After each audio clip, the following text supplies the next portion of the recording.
Welcome. If you want to protect your apps with password on the HUAWEI P40 Lite 5G, for the first you have to go for the settings, then move for the security and tap on the app lock.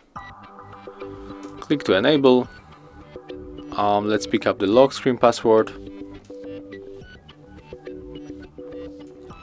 We don't want to use the face unlock to use it, and I'm going to lock calculator and calendar. And after that, just go back if you pick up all of these apps that you want to lock. So right now we can enter our calculator.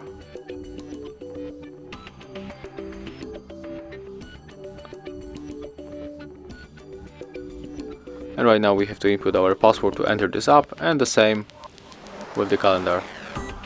So that's how it looks. Thank you guys for watching. Leave thumbs ups, comments and subscribe to our channel.